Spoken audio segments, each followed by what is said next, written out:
বেনজির সওয়াল করে ইতিহাস গড়েছিলেন মমতা। আজ ফের শীর্ষ আদালতে এসআইআর মামলার শুনানি। পশ্চিমবঙ্গের ভোটার তালিকার বিশেষ নিবিড় সংশোধনের বিরুদ্ধে শুরু থেকেই সরব হয়েছিলেন মুখ্যমন্ত্রী মমতা বন্দ্যোপাধ্যায়। শীর্ষ আদালতে এই নিয়ে করেছেন মামলা। শুধু তাই নয়, গত 4 ফেব্রুয়ারি শীর্ষ আদালতে বেনজির সওয়াল করে ইতিহাস গড়েছিলেন বাংলার মুখ্যমন্ত্রী। দিল্লির মাটিতে ঝড় তুলেছিলেন তৃণমূলের সুপ্রিমো। তিনি একমাত্র মুখ্যমন্ত্রী যিনি সুপ্রিম কোর্টে নিজের মামলা নিজেই সওয়াল করেন। তার আগে এই ঘটনা ঘটেনি।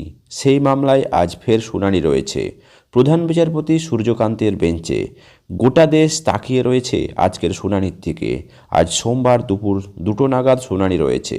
বাংলার মুখ্যমন্ত্রী যে প্রশ্ন তুলেছিলেন তা অস্বীকার করতে পারেননি শীর্ষ আদালত।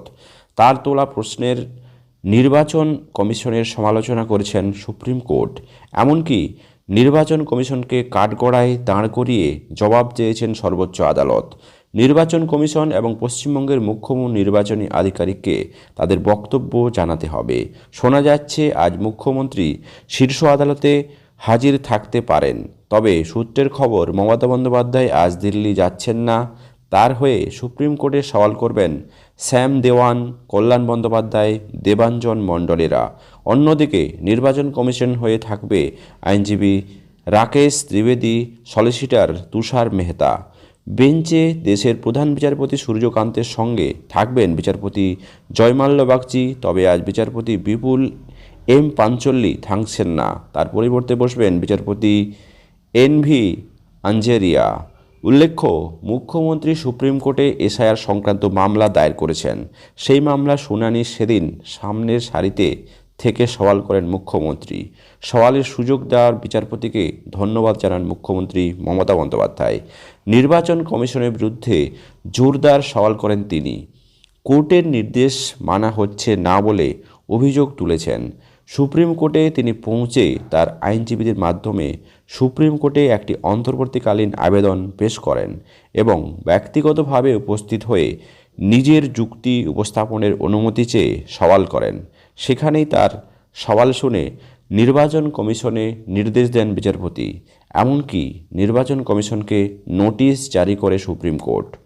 পার্টি ইন পার্সন হিসাবে বাংলার মানুষের হয়রানির কথা তুলে ধরেন মমতা বন্দ্যোপাধ্যায়।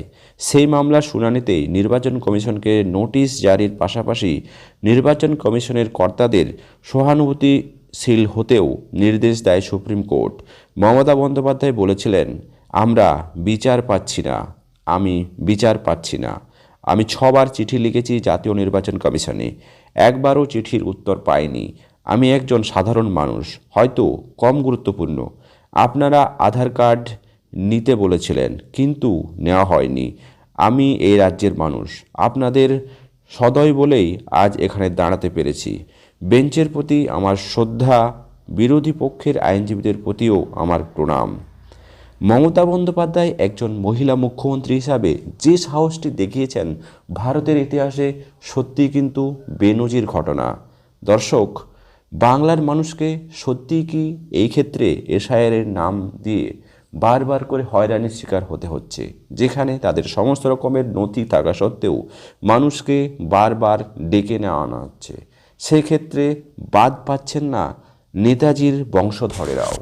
এখন দেখার বিষয়, এসআইআর ইস্যুতে আর কতদিন এইভাবে মানুষকে হয়রানির শিকার হতে হবে। সত্যিই কি বিজেপির এই চাল 26-এর নির্বাচনে নতুন করে গুটি সাজাতে পারবে?